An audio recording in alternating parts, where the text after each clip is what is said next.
श्रीराम नमस्कार. आज 10 ऑक्टोबर 2021. ध्यान, चक्र आणि कुंडलिनी भाग 9. मणिपूर चक्र, नाभी चक्र, सूर्यचक्र या 3 नावं असलेलं एकच शारीरिक असं या चक्राबद्दल आपण विश्लेषण करत आहोत. 10 पाकळ्या असलेलं हे चक्र मागच्या भागामध्ये ड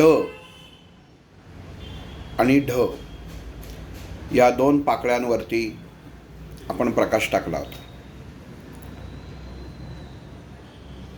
प्रत्येक पाकळीचं महत्त्व हे काय आहे आणि चक्र ह्या विषयामध्ये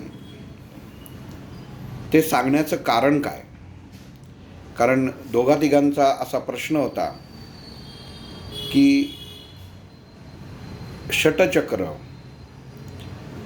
ह्या विषयांवरती जे पुस्तकं आहेत त्याच्यामध्ये यांची चित्र आहेत किंवा ही वर्णाक्षरं दिलेली आहेत, बीजं दिलेली आहेत, पण त्याचं तेवढंसं वर्णन असं नाही आणि ती खरंच कार्य करतात का, हा एकांचा प्रश्न होता. दुसऱ्यांचा प्रश्न असा होता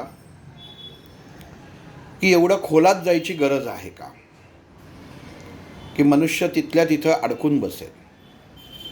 कारण त्यांचं म्हणणं असं होतं की आज आपण 9 भाग बघतोय की 4थ्या भागापर्यंतच ते येऊन अडकलेत आणि 4थ्या भागाच्या पुढं काही ते जात नाही आहेत. त्याचं कारण असं की किती विचार जरी केला तरी त्यांना त्या गोष्टीचं आकलन होत नाही. जेव्हा एखाद्या गोष्टीचं आकलन होत नाही, डॉक्टरांनी एक खूप सोपी पद्धत सांगितली होती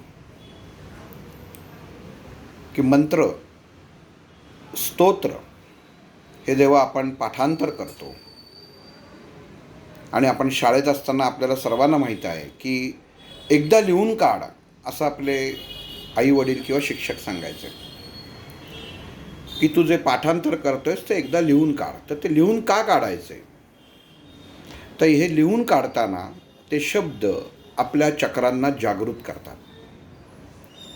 अर्थात शाळेमध्ये असताना किंवा त्या वयामध्ये आपल्याला ह्या गोष्टी या चक्राच्या किंवा कुंडलिनीच्या ह्या तेवढ्या माहिती नव्हत्या. पण एखादी गोष्ट जर लिहिली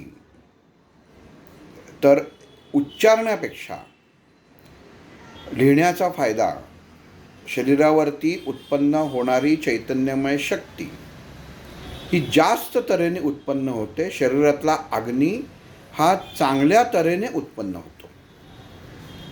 त्याचं कारण असं की जेव्हा आपण लिहितो तेव्हा आपल्या हाताच्या बोटांमधनं तो दाब, आपल्या शरीरातली नकारार्थी ऊर्जा ही त्या कागदावरती उमटत असते.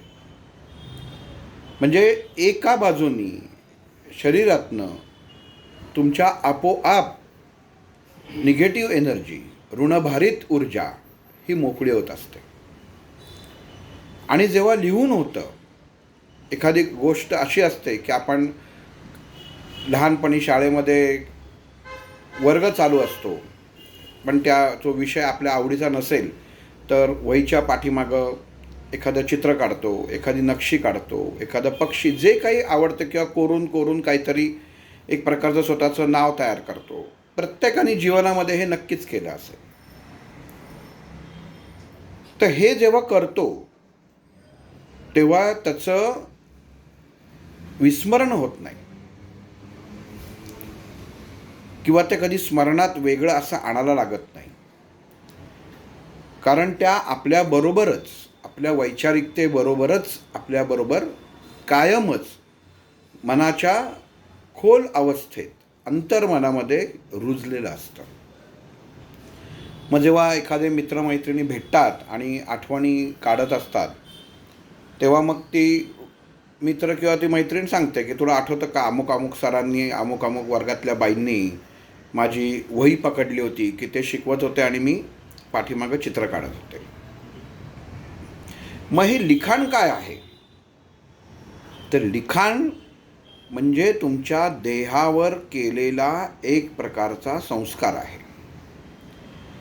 कारण लिहायचं का? माऊलींनी ज्ञानेश्वरी सांगितली, पण लिहिली पण. जसं आज आपण सापशिडी खेळ खेळतो, किती लहानपणापासून प्रत्येकजण सापशिडी खेळ खेळत आलेला आहे. पण त्याचा शोध हा ज्ञानेश्वरांनी लावलेला आहे. आपल्या कर्माच्या अनुसार हे निम्म्याच्या पेक्षा जास्त लोकांना माहीत नाही. आणि तसंच जशी शिडी आहे, तसंच जसे सापाची तोंड आहेत, तसंच अगदी तसेच त्यांनी चौकोन आखून केलेले आहेत.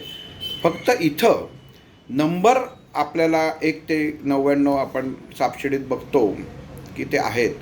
आणि माऊलींनी तिथं आपला कर्मभाग काय आहे किंवा कर्माचं फळ काय आहे, किती पावलं चालल्यानंतर, म्हणजे 20 असा आपण एखादा दान टाकलं, फासा टाकला आणि आपण 20 या घरापर्यंत पोचलो असं समजू, तर मनुष्य 20 पायऱ्या जीवनामध्ये चालल्यानंतर त्याच्यासमोर कुठलं प्रारब्ध उभं राहणार आहे हे माऊलींनी त्या सापशिडीमार्फत दाखवून दिलेलं आहे.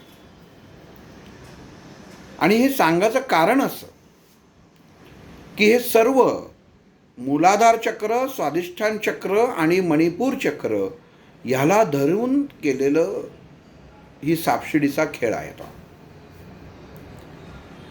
कधी आपल्याला मिळालं, कोणाकडे मिळालं किंवा गुगलवर पण सर्च करून बघू शकता.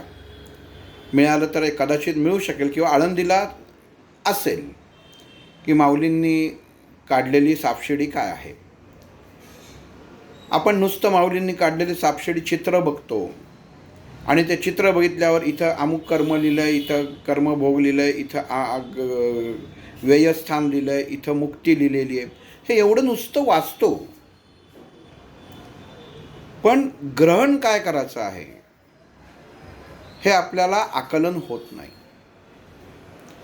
आणि ही आकलन शक्ती की एखाद्या शिक्षकाची, एखाद्या गुरुची आपल्या जीवनामध्ये गरज काय असते, तर ज्ञान समोर प्राप्त आहे, समोर दिसत आहे, समोर ठेवलेलं आहे, पण ते ग्रहण कसं करायचं ह्याची माहिती त्या व्यक्तीला नसते. आणि ते जर ती माहिती नसली तर समोर ज्ञान असून तो अज्ञानी राहतो. आता हे का सांगतोय, तर नाभी चक्रामध्ये जी 10 दल आहेत, ज्या 10 पाकळ्या आहेत, त्या पाकळ्यांमध्ये द, ध आणि न ह्या 3 पाकळ्या दिलेल्या आहेत. एकदा परत कमळाचं चित्र डोळ्यासमोर आणा आणि त्या पाकळ्या वरती 3 दिलेल्या आहेत, बाजूला दिलेल्या आहेत, उजव्या बाजूला दिलेल्या आहेत आणि खाली 3 दिलेल्या आहेत. मी बाजूची आकडा मुद्दामून सांगितला नाही आहे, कारण त्या 2 नाड्यांवरती अवलंबून आहे. तो जसं आपला भाग पुढं जातील तसं ते येईल. पण द, ध, न स्वाधिष्ठान चक्रामधनं बाहेर पडलेला अपान वायू, प्राणवायू मिश्रित जेव्हा नाभीमध्ये प्रवेश करतो, नाभी चक्रात प्रवेश करतो, नाडीत प्रवेश करतो, तेव्हा त्याच्यामध्ये काय बदल घडतो, आपला शारीरिक बदल काय घडतो आणि नाभी चक्रामध्ये त्याचा बदल कशा प्रकारे होतो हे आपण पाहणार आहोत. मागच्या भागात सांगितल्याप्रमाणे नाभी चक्र हे शरीरातली जी षटचक्र आहेत या सर्व चक्रांमधलं सर्वात मोठं चक्र हे मानलं गेलेलं आहे. कार्यानी, कर्मानी, ज्ञानतंतूंनी ही जेवढ्या जेवढ्या गोष्टी आहेत ह्या सर्व आपल्या केंद्रस्थानी मनुष्य शरीराचं केंद्रस्थान हे नाभी असतं आणि त्याच्या भोवती हे चक्र जे स्थित आहे, या कुकल वायूच्या सानिध्यात असलेलं हे चक्र आपण पाहत आहोत. साधना करताना किंवा एखाद्या गोष्टीचा आपण वर्ग लावतो की कुंडलिनी शास्त्र शिकण्यासाठी, ध्यान शिकण्यासाठी. कसं करावं, ध्यान म्हणजे काय, शरीराची मानसिक अवस्था त्या क्षणी कशी असावी, आपल्या शरीरामध्ये काय स्थिती निर्माण व्हावी, हे या 3 पाकळ्यांवरती निर्भर आहे. द, ध आणि न.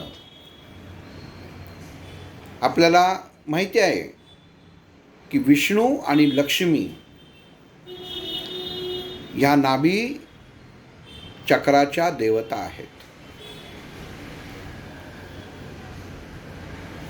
प्रश्न असा उपस्थित होतो, मूलाधार चक्राची देवता गणपती आहे, स्वाधिष्ठान चक्राची देवता ब्रह्मा आहे, आणि इथं 2 देवता आहेत की ज्यांचा अंमल एका चक्रावरती आहे. मुळामध्ये लक्ष्मी स्त्री हे पृथ्वी तत्व आहे. का पृथ्वी तत्व आहे? स्त्रीला पृथ्वी तत्व म्हणजे अग्नी तत्व, वायू तत्व, आकाश तत्व, जल तत्व आणि पृथ्वी तत्वामध्ये स्त्रीला पृथ्वी तत्व का म्हटलेलं आहे? कारण पृथ्वी ही एकच अशी क्षमता आहे स्त्रीची की जी काहीही निर्मित होऊ शकते, नाही निर्मिती करू शकते. आणि पुरुष हा फक्त अग्नी निर्माण करू शकतो, पृथ्वी तत्व तो निर्माण करू शकत नाही. पण पृथ्वी तत्वातनं उत्पन्न झालेली ऊर्जा ही स्थिर करण्याचं काम हे पुरुष तत्व करू शकतं. म्हणून इथं लक्ष्मी आणि विष्णू हे 2 स्वामी या चक्राचे दिलेले आहेत. कशामुळे दिलेले आहेत? तर तत्वांमुळे दिलेले आहेत. मनुष्य जीवनामध्ये आपण एखादी गोष्ट, आपण साधं उदाहरण घेऊ, आपण चालतो. चालणं ही काय क्रिया आहे? तुम्हाला म्हटलं तुम्ही चालता का? तुम्ही म्हणत हो काय प्रश्न आहे का? म्हटलं चाला, तर तुम्ही चालताना काय करता?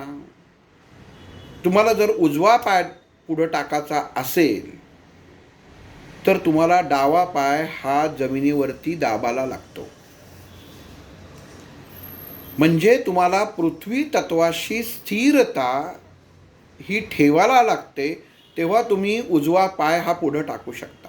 म्हणजे अग्नी, स्थिरता, डावा पाय, आपण हे उदाहरणार्थ म्हणून सांगतोय. उद्या आपण डावा पाय दाबून धरला, उजवा पाय पुढं टाकला की पुढची कृती अशी होणार की उजवा पाय दाबला जाणार आहे, डावा पुढं होणार आहे. जो दाबला जाणार आहे तो त्या क्षणी पृथ्वी तत्वाशी निगडीत असतो आणि जो वेगळा होणार आहे तो अग्नी तत्वाशी निगडीत असतो. ही 2 तत्व का दिलेली आहेत? 2 स्वामी का आहेत? तर त्याच्यासाठी दिलेली आहेत. आणि हा नाभीशास्त्रामध्ये, नाभीशास्त्र हा शब्द एवढ्यासाठी उच्चारला कारण शरीराचं पूर्ण गणित हे या नाभीचक्रावरती अवलंबून आहे. नाभीचक्रातलं एक जरी दल बिघडलं तरी ते सर्व चक्रांमधलं कार्य बिघडवते. इतकं महत्त्वाचं दल ते आहे. मनुष्य केवळ कुंडलिनी जागृत होण्यासाठी, माझं मूलाधार चक्र जागृत होण्यासाठी झटत असतो, पण जिथं उत्पत्ती आहे त्याच्याकडे कायम दुर्लक्षित असतो, नाभीकडे लक्ष देत नाही. जे आपलं केंद्र आहे त्याच्याकडे लक्ष देत नाही. केंद्र सरकार आपण म्हणतो, केंद्र सरकारचा निर्णय हा अंतिम निर्णय, हे आपण सर्वसामान्य गोष्टींमध्ये वापरतो. मग तिथं राज्य सरकारचा निर्णय असेल तरी केंद्र सरकारचा त्याच्यावर निर्णय आला तर तो ग्राह्य धरला जातो. म्हणजेच काय, तर केंद्र हे कायम महत्त्वाचं असतं.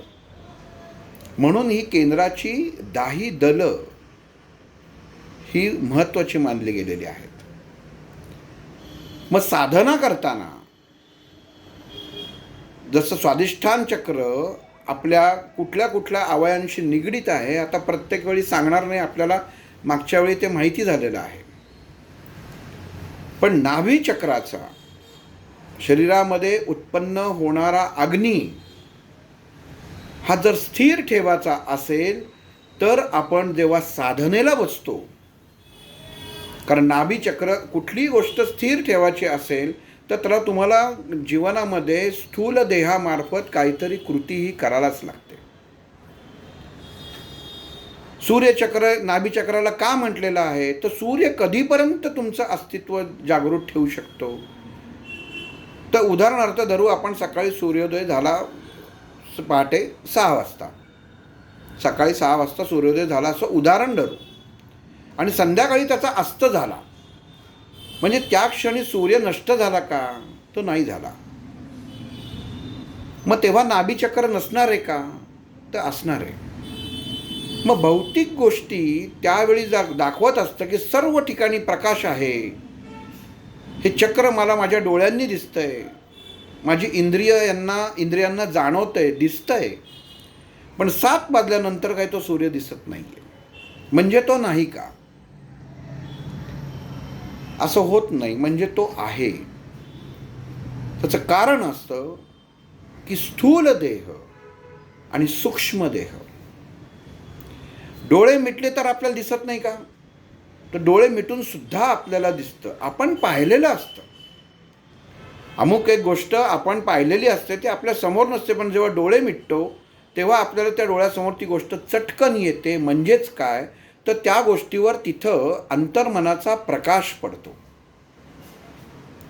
आणि तो अंतर्मनाचा प्रकाश ही कंपनं उत्पन्न करायचं आणि तुमच्या शरीरात स्थिर भाव ठेवायचं काम हे नाभीचक्र करतं. नाभीचक्राचं हे दल करतं. अग्नितत्वाचं हे बीज आहे. आता इथं परत सांगतो, विष्णू आणि लक्ष्मी, द पासनं जर आपण शब्द घेतलेत तर देवसुद्धा होतं. त्याच्यात कंपनं जर विचार केलीत तर सर्व चांगली कंपनं आहेत, आणि दैत्य पण होतं, ज्याच्यामध्ये वाईट कंपनं आहेत. मग देव चांगली कंपनं पण आहेत आणि दैत्य पण आहे, वाईट कंपनं पण आहेत. म्हणजे हे बीज अग्नी उत्पन्न करतं, पण चांगल्याबरोबर वाईटही उत्पन्न करतं. हे सांगायचं कारण नीट समजून घ्यायचा हा विषय, कारण ध आणि न ही बीज अतिशय महत्त्वाची बीज आहेत.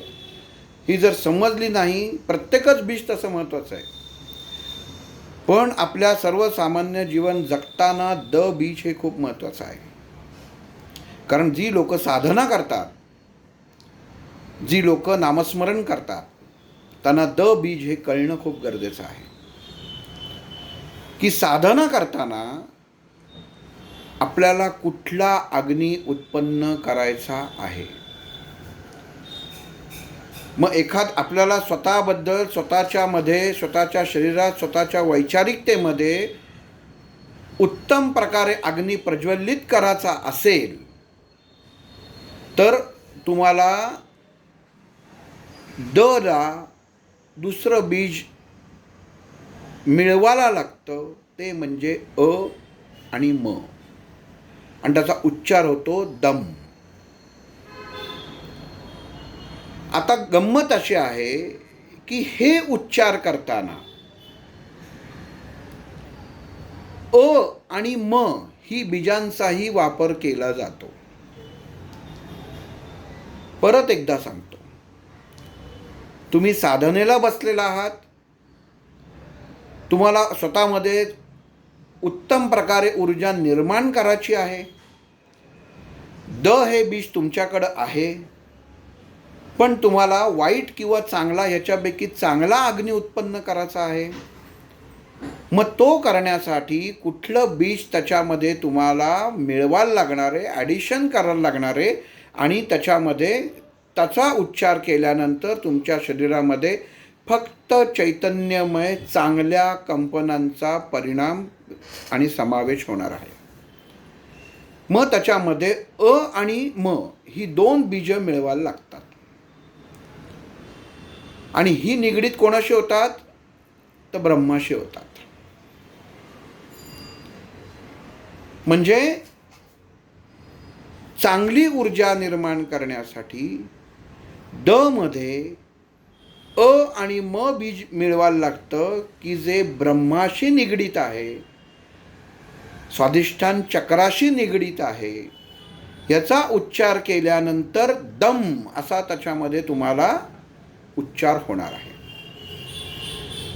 आणि जेव्हा तुम्ही दम असा उच्चार करता त्याचा परिणाम थेट नाभी चक्रातनं तुमच्या चक्षूंवरती, डोळ्यांवरती होणार आहे. अग्निबीज जे त्यातनं उत्पन्न होतं दमधनं, हे तुमच्या डोळ्यांवरती कार्यान्वित होतं. त्याच्यावरती त्याचा प्रभाव त्या उच्चाराचा तुमच्या डोळ्यांवरती पडतो.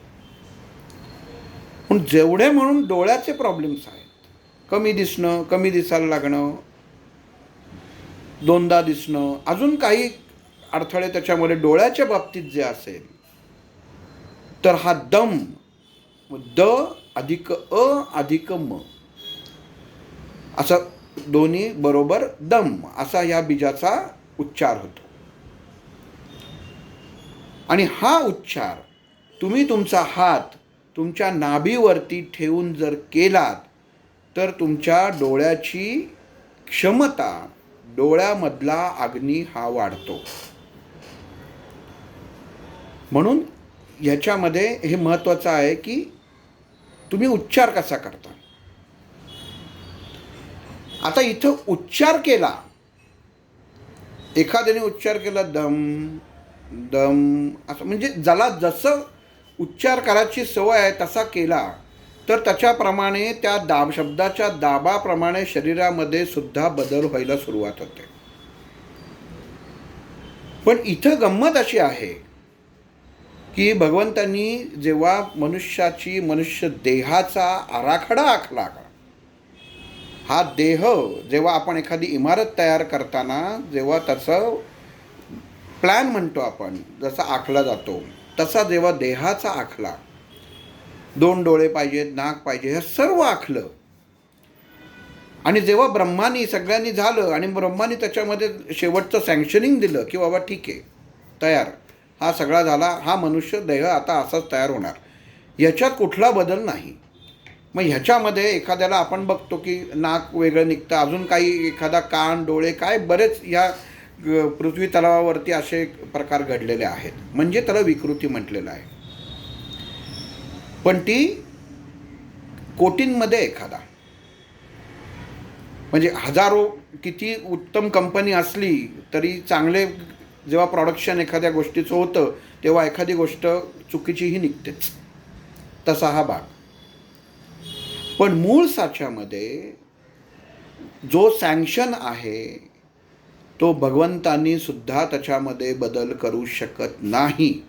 म्हणजे ब्रह्मा हा जो उत्पत्तीचा जो स्वामी आहे, उत्पत्ती स्थिती लय याच्यामधला ब्रह्मा हा जो उत्पत्तीचा स्वामी आहे, हा सुद्धा या चक्रामध्ये, चक्राच्या जडणघडणीमध्ये बदल करू शकत नाही.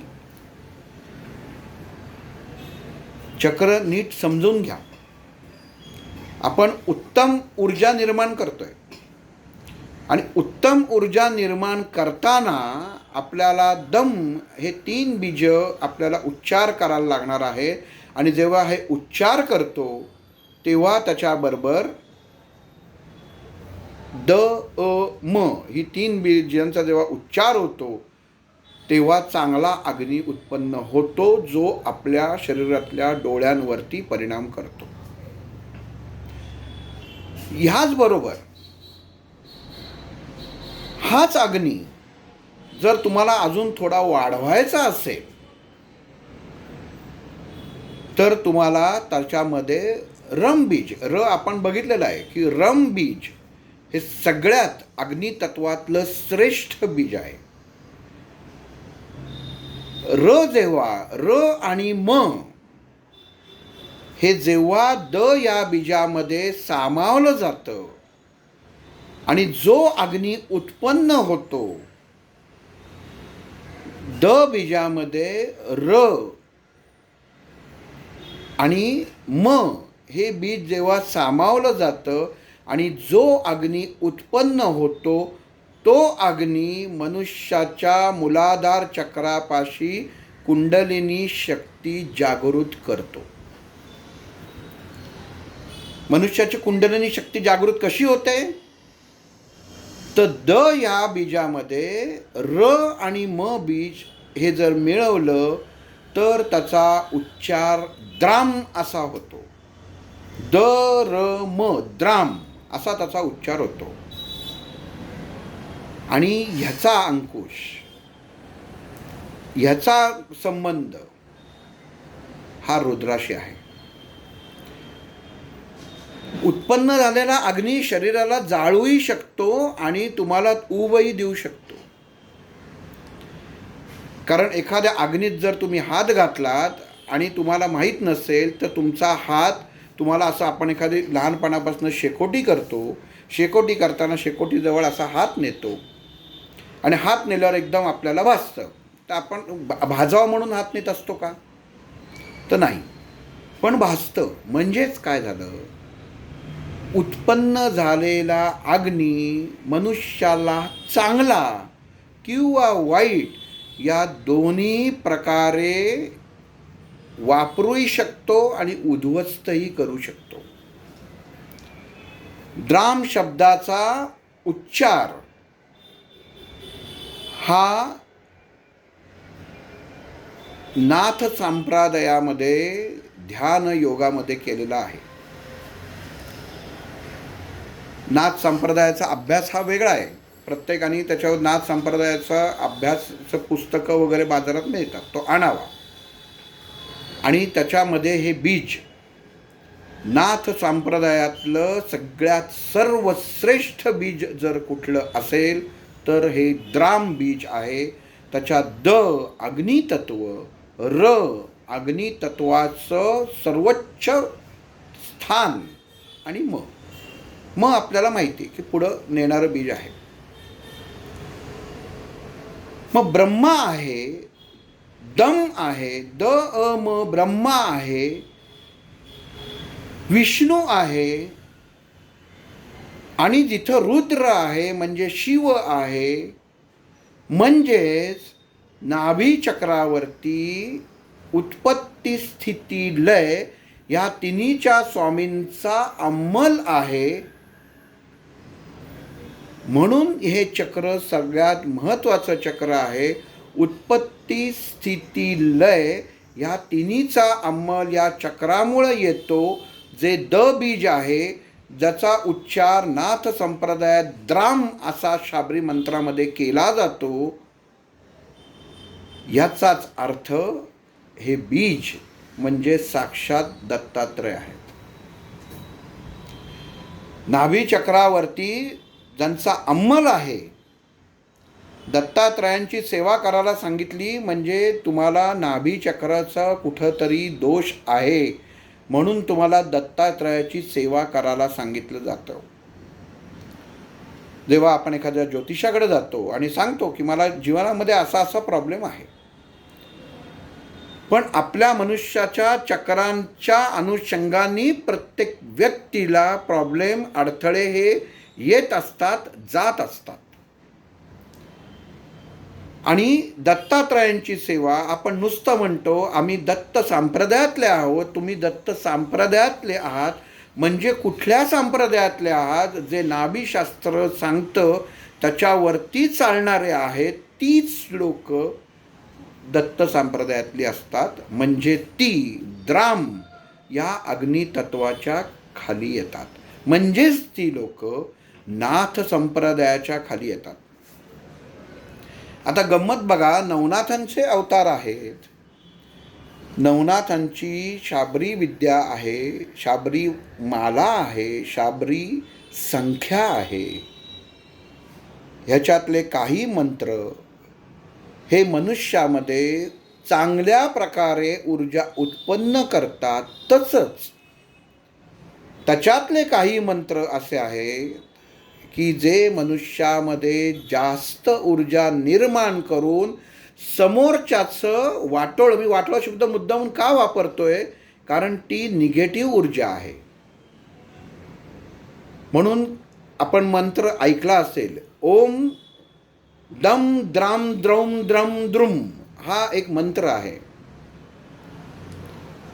प्रत्येक बीज जर वेगळं केलं, प्रत्येक बीज जर तुम्ही त्याचं वेगवेगळा अर्थ काढलात, तर तुमच्या लक्षात येईल प्रत्येक बीजापासनं उत्पन्न होणारी कंपनं, प्रत्येक बीजापासनं उत्पन्न होणारी तत्व ही विरुद्ध अग्नीकडं नेऊन ठेवणारी आहेत. म्हणून नाथ संप्रदायाच्या पाठीमागं जाताना मनुष्यवर्ग नाथ संप्रदायाच्या पाठीमागं जातो, नवनाथांचं आम्ही करू का, नवनाथांचं आम्ही करू का. तर नवनाथांचं तुम्ही मनुष्याने सर्वसामान्य जीवनामध्ये उपासना करण्याच्या वेळी हे लक्षात घेतलं पाहिजे की आपल्याला ती उपासना करणं गरजेचं आहे का. लोक सांगतात, कोणी सांगितलं म्हणून करतो, तर तसं त्याचा उपयोग नाही. रामरक्षा आपण सांगितली की रामरक्षा सगळ्यांनी संध्याकाळी रामरक्षा म्हणावी, ती का म्हणावी. अमुक व्यक्तीला एखादे सांगतात, हा प्रश्न मी डॉक्टरांना बऱ्याच वेळ विचारतो, किंवा एखादं कोणी आलं की त्यांना सांगतात, तुम्ही काय करा, तुम्ही अमुक स्तोत्र वाचा, तुम्ही काय करा, तुम्ही हे म्हणा. मग त्यांना मी विचारतो, तुम्ही कुठलं काय पुस्तकाचा रेफरन्स आहे, काय आहे, गंमत काय आहे, ही कशावरनं तुम्ही सांगता की हे वाचा. का त्याच्या पत्रिकेमध्ये कालसर्प दोष आहे किंवा कुठले तुमचे पितृदोष आहेत म्हणून तुम्ही त्याला शिवाची उपासना करायला सांगता. तर तसं नसून तुमच्या मनुष्याच्या षटचक्रांमध्ये उत्पन्न होणारी बीज शरीरामध्ये कुठला अग्नी उत्पन्न करतात हे डॉक्टरांना कळायचं, की कुठल्या चक्रामधलं कुठलं बीज ह्या माणसाचं खराब आहे आणि ते कुठल्या स्तोत्रामध्ये ते अक्षर जास्त येतं, त्याच्यावरनं ते माणसाला ते सांगायचं की तुम्ही अमुक स्तोत्र म्हणा, कारण त्याचा उच्चार तिथं आलेला आहे. जसं ज्यांना त आणि याच्यामध्येच बीज येतं, त बीज नाभीचक्रातच येतं, आणि व हे बीज आहे. म्हणजे त्वम शब्द जो आहे तर हा तुम्ही बघितला आता अथर्व शीर्षामध्ये किती वेळा आलेला आहे. मग का आलेला आहे. जर ज्या मनुष्याची शरीरातली पाकळी, हे बीज, हे दल कमजोर आहे, ज्याला अग्नीवरती नियंत्रण नाही किंवा ज्याला अग्नीची गरज आहे, त्याला अथर्व शीर्ष म्हणायला सांगतात. कारण काचं असं, कमी असेल तर जागा भरून निघते, आणि जर जास्त झालं असेल तर त्यातलाच शब्द, त्यातलाच उच्चार अग्नी नियंत्रित करते. हे द बीजाचं वैशिष्ट्य आहे, जे आपल्या नाभी चक्रामध्ये स्थित आहे. आता नुसतं दचा उच्चार करायचं का, मग नुसतं द म्हणून चालणार आहे का, तर नाही आहे. मग त्याला कृती काय आहे. आम्हाला दचा जप करायचा आहे, सांगितलं द अमुक केलं, दमचा उच्चार केलात तर डोळ्याची ताकद वाढते, डोळ्याची ऊर्जा वाढते. द्रामचा उच्चार केलात तर दत्तात्रयांची सेवा होते. कित्येक ठिकाणी दत्तात्रयांच्या मंदिरात दत्तगुरूंच्या तिथं बघा द्राम असं लिहिलेलं असतं, पण कधी आपण विचार करतो का की हा का लिहिलं आहे बीज तिथं. तर ते मनुष्याच्या केंद्रस्थानी नाभी चक्राशी निगडीत आहे. ते जागृत व्हावं. उत्पत्ती, स्थिती आणि लय याचा स्वामी आहे. उत्पत्ती झालेली आहे, पृथ्वी तत्वातनं उत्पत्ती झालेली आहे, लय पण झालेला आहे, लयाची पण अवस्था उत्पन्न झालेली आहे. पण हे दोन्ही गोष्टी समतोलपणे ठेवायचं काम करायचं अर्थातच स्थितीचा स्वामी विष्णू करत असतो. म्हणून विष्णू या चक्राचा मुख्य कर्ता करविता मानलं जातं आहे. ऊर्जा चांगली आहे आणि ऊर्जा वाईट पण आहे, त्याच्यातलं चांगलंही घडणारं आणि वाईट पण घडू शकतं. पण आपलं मानसिक अवस्था कशी स्थिर राहिली पाहिजे हे कार्य तो विष्णू करू शकतो. म्हणून विष्णूंनी स्वतः लक्ष्मीच्या मार्फत, कारण फक्त नुसतं अग्नितत्व असून उपयोग होत नाही. अग्निबाणाचं उत्पत्ती करून तुम्ही अवकाशात कसा सोडणार तो? नुसते पुरुष असेल तर तो संतती निर्माण करू शकणार आहे का? त्याच्यासाठी तुम्हाला स्त्री बीज आवश्यकच आहे. मग जर तुम्हाला नाभीचक्र जागृत ठेवायचं असेल, नाभीचक्र जागृत अवस्थेमध्ये कायम गतिमान हवं, असं जर अवस्था मनुष्याची निर्मित स्थित व्हावी असं वाटत असेल, तर मनुष्याचं पृथ्वी आणि अग्नी ही दोन्ही तत्व जागृत अवस्थेत पाहिजेत. म्हणजेच याचं आपण रोजच्या रोज सर्व्हिसिंग करायला पाहिजे. म्हणजेच काय करायचं? तर एक सोपा मार्ग, दत्तगुरूंची सेवा करायची. बघा 80% लोक दत्तगुरूंची सेवा करतात. कुठला ना कुठला तरी अवतार, स्वामींचा अवतार असो दे, दत्तगुरूंचा अवतार कुठेही असो, सगळे येऊन मिळतात कुठं? तर तुमच्या नाभीचक्राशी येऊन मिळतात. तुमच्या नाभीचक्रातनं उत्पन्न होणाऱ्या ऊर्जेशी येऊन मिळतात. आणि ही चक्राची अवस्था स्थिर ठेवण्याचं काम एक तर दत्तगुरू करू शकतात. त्याची तुम्ही मंत्रोच्चार करू शकता. पण द्राम या मंत्राचा उच्चार करताना तुम्ही नुसता जर, आता मी जसा खुर्चीवर बसून केला द्राम म्हणून, तर त्याच्यामधनं उत्पन्न होणारी ऊर्जा ही ऋणभारित उत्पन्न होते. मग मला धनभारित ऊर्जा पाहिजे. मला माझ्या चांगल्या शरीराचं, माझ्या देहामध्ये चैतन्यमय अवस्था उत्पन्न होण्यासाठी मला ऊर्जा उत्पन्न करायची आहे, मला साधना करायची आहे. निरपेक्ष भावना ठेवून केलेली साधना हीच साधना फलद्रूप होते. मला अमुक गोष्ट प्राप्त करायची आहे म्हणून तुम्ही केलेली साधना कधीच फलद्रूप होत नाही. कारण आपण बीजाना वेठीस धरतो. ब्रह्मदेवानी आज बीज आहे म्हणून तुम्ही भगवंताला ओळखता. नुसतं बीज तुम्हाला म्हटलं तर तुमच्या लक्षात येणार नाही. पण ह्याच्या जागी नुसतं म्हटलं की तुम्हाला जर तुम्हाला जर साधना करायची असेल तर दत्ताच्या मंदिरात जा, तर तुमचं मन लगेच बदलेल आणि तुमच्या मनाला मध्ये एक अशी स्थिती निर्माण होईल, विचार उत्पन्न होतील, वैचारिकता अशी निर्माण होईल की मी जेव्हा द्राम उत्पन्न हा शब्द जेव्हा म्हणतो तेव्हा माझ्यासमोर दत्तगुरू आहेत, म्हणजे आधार झाला. मग षटचक्रामध्ये याला स्थूल देहाची साधना म्हटलेलं आहे. मग मनुष्याला स्थूल देहाची साधना करायची आहे का? तर नाही, मनुष्याला सूक्ष्म देहाची साधना करायची. सर्वसाधारण विषयामध्ये आपण म्हणतो आपण मानसपूजा करावी, आपण मानसपूजा करावी. मनुष्याने मानसपूजा करावी. कशाला पाहिजेत निरांजन, कशाला पाहिजेत फुलं, कशाला पाहिजेत गंध? अगदी बरोबर आहे. पण तेवढी तुमच्या मनाची धारणा झालेली आहे का? मनामध्ये तेवढा अग्नी उत्पन्न झालेला आहे का? आज निरांजन आपण प्रज्वलित करतो म्हणजे काय करतो? तर निरांजन जर तुम्ही मोकळं धरलं तर ते पृथ्वी तत्व आहे, ते स्त्री तत्व आहे. आणि जेव्हा त्याच्यावर वात तुम्ही प्रज्वलित करता ते पुरुष तत्व आहे, ते अग्नी तत्व आहे. आणि त्याच्यामधनं उत्पन्न होणारी ऊर्जा ही धनभारितच असते. म्हणून आपण निरांजन प्रज्वलित करतो. उगाच निरांजन लावा म्हणून आपण लावायचं नाही की, अर्थ आहे जो आपल्या शरीरातल्या चक्रांशी निगडीत आहे. मग 5 तोंडाचं लावू का इतक्यात वातीचं लावू का तितक्या वातीचं लावू? हे सांगायचं कारण असं, आपण चक्राचा अभ्यास करताना, आपण तत्व जागृत करताना आपल्याला जर साखरेचा त्रास होत असेल, डायबिटीस असेल आणि एकाच कपामध्ये तुम्ही 3 चमचे साखर घातलीत तर काय होईल? तसं जो अग्नी तुम्ही निर्माण करणार आहात त्या अग्नीमध्ये निरांजनाची ताकद, स्त्रीत्वाची ताकद, स्त्रीच्या शक्तीची ताकद जर तुम्हाला माहिती आहेत आणि त्याच्यात तुम्ही जर 4-5 वाती घातल्यात आणि तर ते प्रज्वलित करायचा प्रयत्न केला तर ते भडकल्याशिवाय राहणार नाही का?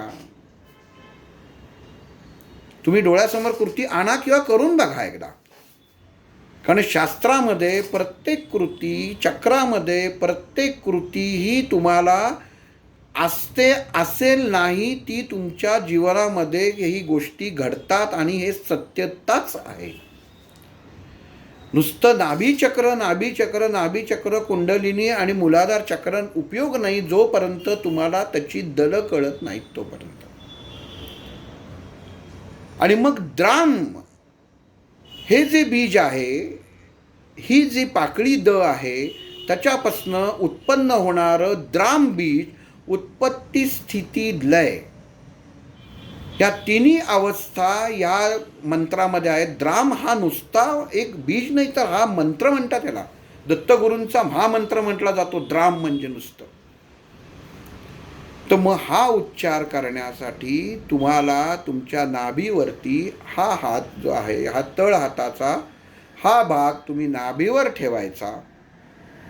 मांडी घालून बसा. मांडी त्यांना खाली बसता येत नसेल त्यांनी लाकडाच्या चौरंगावरच बसायचं, लोखंडाच्या खुर्चीवर चालणार नाही. लाकूडच लागतं. नसेल तर करू नका, कारण हा ऊर्जेचा भाग आहे. म्हणून ऊर्जाशी कधीही चेष्टा करू नये, त्याच्याशी कधी खेळू नये. लाकडाची खुर्ची घ्या, लाकडाचं स्टूल घ्या, त्याच्यावरती बसा. उजवा हात नाभीवरती बरोबर मध्यभागी ठेवा.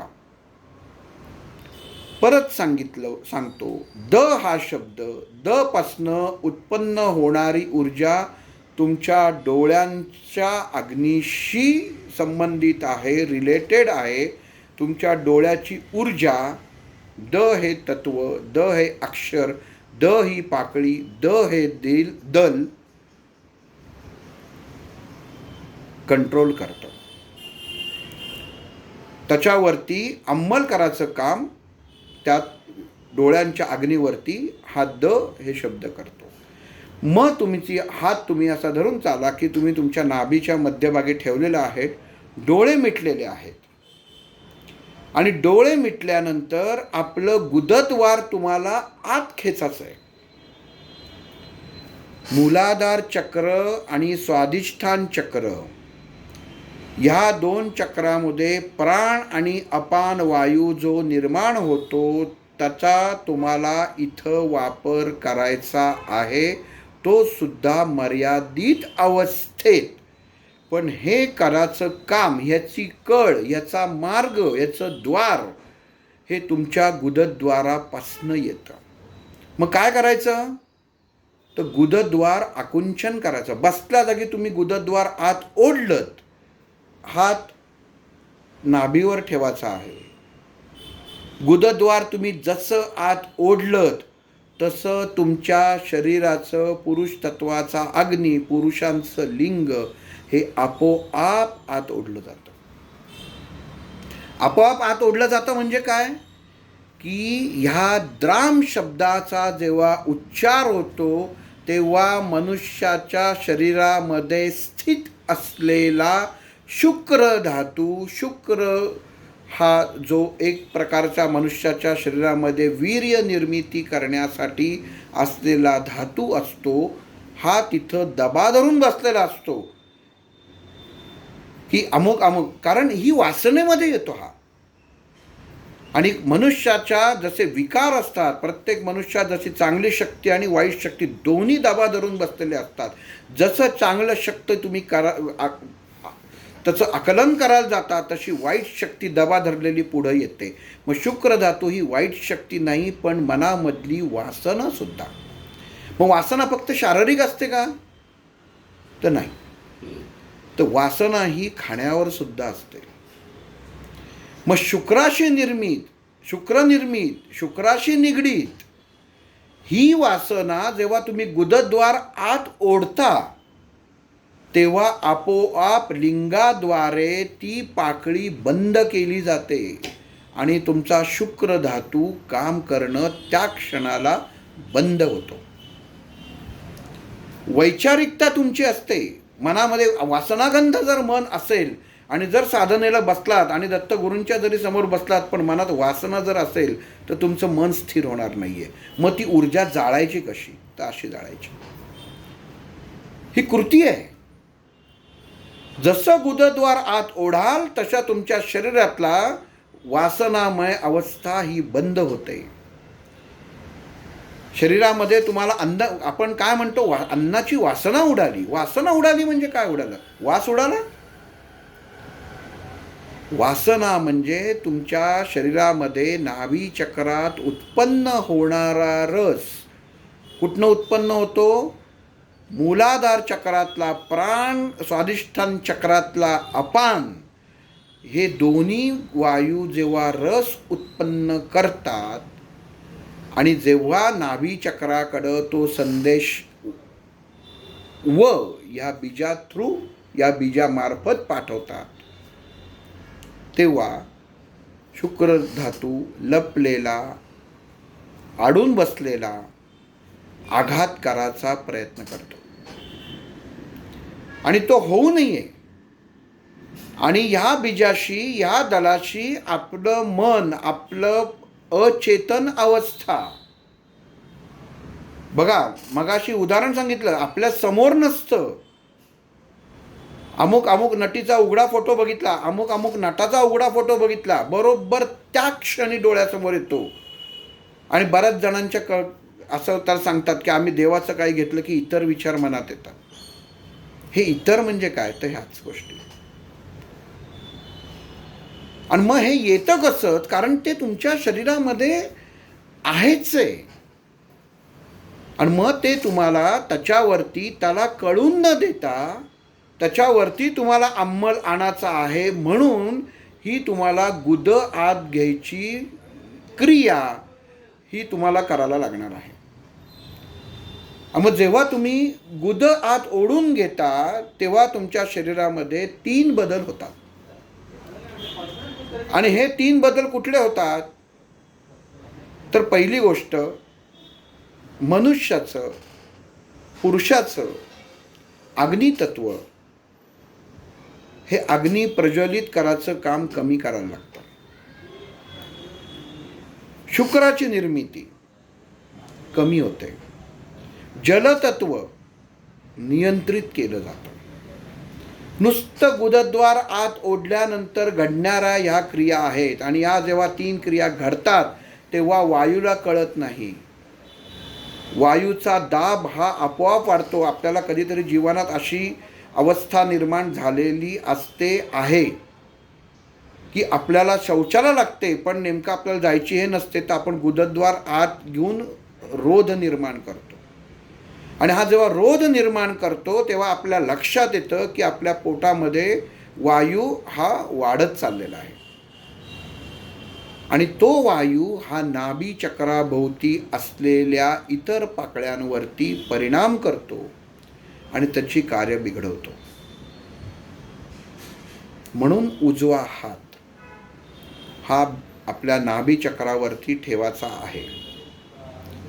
की सर्किट, एखादी गोष्ट ही आपल्याला पूर्ण व्हायला पाहिजे, वर्तुळ पूर्ण व्हायला पाहिजे.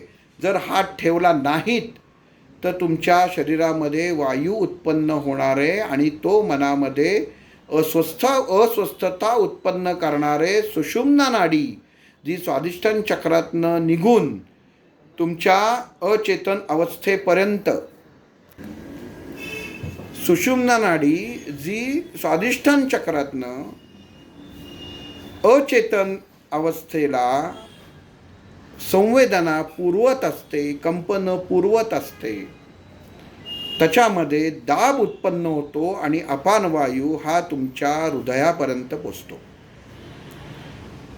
नुसतं त्याच्यामध्ये जेव्हा तुम्ही ही कृती एखाद्याच वेळे असं धरून चाला, एकदा अवरोध हा करून बघा घरी, की शौचाला लागली आहे आणि तुम्ही गुदद्वार त्याच्यामध्ये आत खेचून घ्या. आणि जेव्हा खेचाल तेव्हा हा हात नाभीवरती धरू नका. आणि तेव्हा आपल्या शरीरात काय बदल होतात, इतके बदल होतील की शरीरावरती तुमच्या घाम पण फुटायला सुरुवात होईल. पण जसा तुम्ही हा हात नाभी चक्रावरती ठेवाल त्या क्षणी तुमची शरीरातली आंतरिक ऊर्जा स्थिर आणि नियंत्रित होणार आहे. मग द बीजाचं कार्य इथं संपतं. द आणि न. पण द मध्ये आपण आत्ता पाहिलं की उत्पत्ती, स्थिती, लय या तिन्ही अवस्था विष्णू स्वामी, लक्ष्मी स्वामी, दैव, दैत्य, दमन, द वर्ण जेवढे काही शब्द जे असतात हे या नाभी चक्राशी निगडीत आहेत, जे उत्पत्तीला आणि संहाराला कारणीभूत ठरतात. अजून ह्याचं एक उत्तम उदाहरण सांगतो. जमिनीतनं उत्पन्न होणारा अग्नी हा समोरची स्थिती डगमगवल्याशिवाय राहत नाही, विध्वंस केल्याशिवाय राहत नाही. जसं ज्वालामुखी आपण बघतो की हा येतो कुठनं, पृथ्वीच्या पोटातनं येतो. ज्वालामुखी हे द बीजाशीच निगडीत आहे. मनुष्य स्थिर उभा राहू शकत नाही. मनुष्याच्या शरीरातला अग्नी बिघडला, स्थिर उभा राहू शकत नाही, कारण पृथ्वी तत्व हलतं. पृथ्वी तत्व अस्थिर असेल तर मनुष्याच्या शरीरातला अग्नी अस्थिर राहतो. पण महाभारतामध्ये द्रौपदी हे याचं उदाहरण होतं. पृथ्वी तत्वामध्ये गर्भ अवस्थेत असताना तिला मिळालेलं ज्ञान तिने महाभारतातल्या युद्धाच्या वेळी वापरलं. द्रौपदीनी गर्भ अवस्थेत असलेलं ज्ञान हे महाभारतामध्ये युद्धाच्या वेळी वापरलं आणि आपल्या नवरा आणि मुलांना त्याची कल्पना दिली आणि अग्नितत्व उत्पन्न केलं. तसंच सीतेचं उदाहरण तुम्ही घेतलं तर आपण असं म्हणतो की सीता ही भूमिकन्या आहे, म्हणजे पृथ्वी तत्वामधनं निर्मित झालेलं अग्नितत्व. कधी आपण विचार करतो का की सीता शक्ती, रामाची शक्ती सीता शक्ती का आहे? सर्व देवतांमध्ये, सर्व जगतामध्ये जर प्रभू रामचंद्र, नुसतं राम हा शब्द इतका ताकदवान आहे, पण त्याची शक्ती सीता का आहे? तर ती पृथ्वीपासनं अग्नितत्वाशी निगडीत आहे, कारण तिची उत्पत्ती ही पृथ्वी तत्वातनं झालेली आहे, ती अग्नितत्वापर्यंत गेलेली आहे. जर सीतेचं लहानपण तुम्ही बघितलं किंवा लहानपणाच्या गोष्टी बघितल्यात, परशुरामाचं धनुष्य ती घोडा म्हणून खेळण्यासाठी वापरायची. मग त्यातलं त्या परशुरामाच्या धनुष्यातली शक्ती गेली होती का? की सीता खेळायची होती म्हणून परशुरामांनी ते शक्ती त्यातली काढून घेतली होती? तर नाही, सीतेची ताकद तेवढी होती. मग जेव्हा राजानी पण लावला, जेव्हा राजानी तिचं स्वयंवर केलं आणि ह्या धनुष्याला जो दोरीला प्रत्यंचा जी त्याच्यामध्ये बाण जो लावेल आणि ते तोडेल धनुष्य, हे का त्याच्यामध्ये ठेवलं? आपण कधी असं मनात विचार आणतो का की असले स्वयंवरामध्ये असल्या अटी कशासाठी घातल्या असतील? आपण आता वधूवर सूचक एखाद्या गोष्टीत असतं तर मुला मुलींचं जेव्हा बघणं होतं तेव्हा हे बघत असतो ना की तो मुलगा त्या मुलीला योग्य आहे की नाही, किंवा ती मुलगी त्या मुलाला योग्य आहे की नाही, ज्याला आपण गुण म्हणतो, की कसं यांचा संसार होईल किंवा काय होईल, पुढं कसं त्यांचं होईल. ती जर मुलगा रागीट असेल आणि मुलगी शांत असेल तर टिकेल का, किंवा मुलगी रागीट असेल आणि मुलगा शांत असेल तर टिकेल का, किंवा दोघंही रागीट असतील तरी टिकेल का. तसं ह्याच गोष्टींचा विचार तेव्हा स्वयंवरासाठी केला गेला, की सीतेची जी शक्ती आहे त्याच योग्यतेचा जोडीदार तिला हवा. रावणासारखा महाबली धनुष्य त्यांनी उचललं. बघा, आपण डोळ्यासमोर जर कृती आणली तर रावणाने धनुष्य उचललं, पण त्याला तो बाण लावता आला नाही आणि तेव्हा तो पडला. म्हणजे काय झालं, पृथ्वी तत्व त्यांनी पार केलं होतं, पण अग्नी तत्वाच्या ठिकाणी तो नापास झाला आणि ते धनुष्य त्याच्या अंगावर पडलं. आपण नुसतं बघतानाही चित्रपटात किंवा सिरियलमध्ये टीव्हीच्या हे बघत असतो, पण कधी मनात विचार केला का की का ही स्वयंवर अशा प्रकारची ठेवली गेलेली आहेत, की का घडली आहेत अशी. तर ह्याचं कारण, याची योजना मनुष्याच्या षटचक्रांशी निगडीत आहे.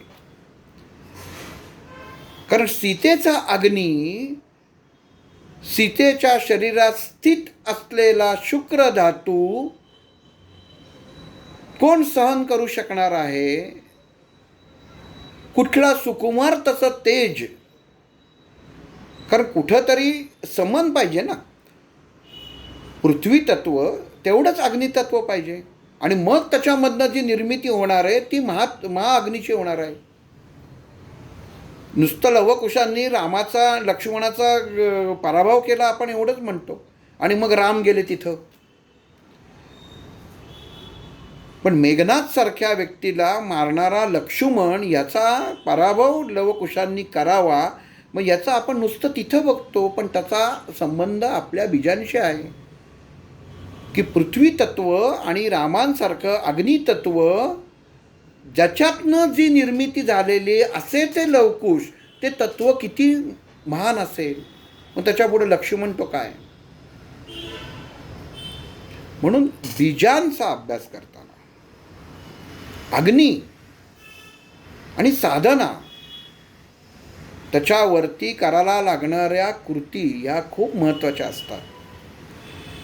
कुठेही गाडीवरती येता जाता, चालताना, बागेतनं चालताना, फिरताना ही बीजमंत्रांचे कधीही अभ्यास करू नये.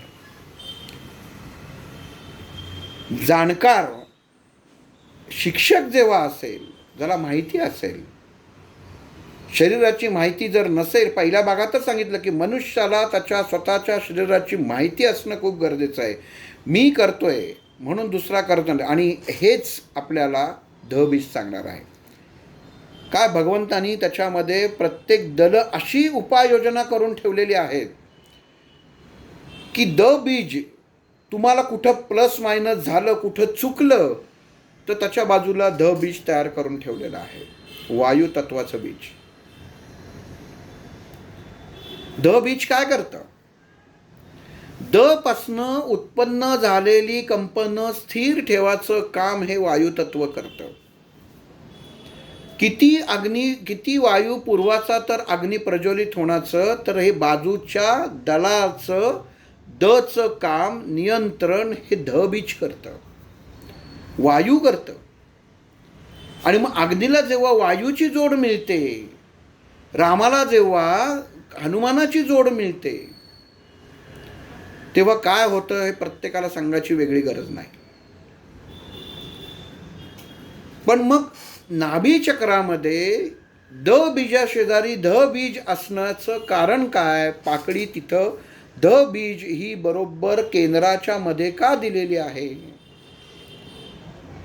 तर त्याचं कारण असं आहे की मनामध्ये उत्पन्न झालेले विचार 10 जण 15 जण, आपण आता असं धरून चालू की एका कुठेतरी कार्यक्रम चालू आहे आणि सामूहिक शिबिर आपण घेतो, सामूहिक प्रार्थना आपण करत असतो. प्रत्येक जण ती प्रार्थना म्हणत असतो, पण प्रत्येक जण त्या देवत्वाशी, त्या तत्वाशी एकरूप होतो का? तर नाही होत. पण 10 जण जर एका जागी बसलेले असतील, सगळ्यांना सारखं मंत्र म्हणत असतील, सगळ्यांना एकच गुरुजी जर सांगत असतील, तरी त्यातला एकच जण पुढं जातो, बाकी 9 जण जात नाहीत, किंवा 9 पुढं जातात, 1 जण जात नाही. तो का जात नाही? त्याला कमी मिळालेलं आहे का? त्याला तेवढंच मिळालं आहे जेवढं बाकीच्या 9 जणांना मिळालेलं आहे. मग तरी तो का पुढं जात नाही? तर शरीरामध्ये नाभी चक्रामध्ये झालेला बिघाड. मग द हा द्राम हे बीज, हे सगळ्यात महत्त्वाचं बीज. उत्पत्ती स्थिती लय. नाभी बीज. अवयव कुठले? आपल्या शरीरातले अवयव. पोट, मोठं आतडं, छोटं आतडं, पित्ताशय, आमाशय, या सर्वांवरती जे वायू, या सर्व अवयवांच्या भोवती पसरणारे वायू जे असतात, ह्याचं नियंत्रण या नाभीचक्राच्या दलांमार्फत केलं जातं. आणि गुदद्वार हे त्याचं नियंत्रण आहे. अनियंत्रित शौचाला होणं किंवा शौचाला न होणं. मग आपण एखाद्याला शौचाला होत नाही आणि मग डॉक्टर म्हणतात तुम्ही असं करा, रात्री चूर्ण घ्या, मग व्हायला लागेल. म्हणजेच काय करता? म्हणजेच नाभी चक्राच्या आणि स्वाधिष्ठान चक्राच्या निगडीत जे अवयव येतात, त्यांच्यावरती तुम्ही बाहेरून प्रक्रिया करता, क्रिया करता, रासायनिक त्याला कुठली तरी गती देता आणि ते चक्र बदलाचा प्रयत्न करता. म्हणून आपल्याला दुसऱ्या दिवशी, ते आज गोळी घेतली की दुसऱ्या दिवशी आपल्याला शौचवाटे जे काही आतडं साफ होतं, ते का होतं? तर त्याच्यामुळं होतं. पण ते रोज होतं का? किंवा रोज गोळी घेणं चांगलं का? म्हणजे रोज आपल्या मूळ बीजांवरती हे रासायनिक संस्कार करणं चांगलं का? तर नाही. मग साधनं रोज पाहिजे. चक्रांवरती, चक्र जागृती जी माणसं अभ्यास करतात, जी रेखीचा अभ्यास करतात, जी साधनेचा अभ्यास करतात, जी कुंडलिनीचा अभ्यास करतात, ही रोज आपलं शरीर स्वच्छ करत असतात. स्वच्छ करतात म्हणजे काय करतात? तर ती बीज, जी पाकळ्यांची बीजं आहेत, त्यांना तुम्हाला हाक मारून त्यांना जागृत अवस्थेत ते आणतात. त्यांना जी पाहिजे, अख्खी कुंडी आहे, अख्खी बादली भरली, सगळ्या झाडांना पाणी घातलं, पण एकच झाड कोरडं असेल तर तेवढंच आपण एकच त्याच्यामध्ये भांड्यावर पाणी घालतो. अख्खी बादली त्या जर झाडात ओतली तर ते झाड वाहून जाईल, त्यातली माती वाहून जाईल. म्हणजेच काय? तो नियंत्रण ऊर्जा. म्हणून नाभी चक्रावरती जर नियंत्रण प्राप्त करायचं असेल, नाभी चक्रावरती आपला संयम आणायचा असेल, नाभी चक्रावरती आपल्याला खोलात शिरायचं असेल, तर यासाठी आधी मनुष्याच्या विचारांमध्ये उत्पन्न होणारे उत्पत्ती, स्थिती आणि लय, ह्या 3 अवस्था आपल्याला नियंत्रित करणं गरजेचं आहे. आणि ह्याचा स्वामी दत्तगुरू आहे. ह्या 3 अवस्था तुम्हाला नाभीचक्रात प्राप्त होतील. पण पृथ्वी तत्वाची महालक्ष्मी आणि अग्नितत्वाचा विष्णू, या दोन्ही स्थितीचे हे जे स्वामी आहेत, हे एकत्रित या चक्रावरती नियंत्रण ठेवून आहेत. आणि मग द आणि ध, जेवढा द महत्वाचा आहे तेवढाच ध महत्वाचा आहे. एक एक पायरी आहे. द द न. मग आता ध हा धातू, द हे दल, द च्या बरोबर मिळून न या दलाशी, न म्हणजे नकारात्मकता, हे कशी शरीरामधनं, मनातनं, भौतिक देहातनं, स्थूल देहातनं, सूक्ष्म देहातनं अंतर्मनातनं ऊर्जा नियंत्रित करून मूलाधार चक्रापासनं आपल्या अचेतन अवस्थेपर्यंत पोचायचं सुषुम्ना नाडीमार्फत कसं काम करणार आहे हे पुढील भागात पाहू. श्रीराम.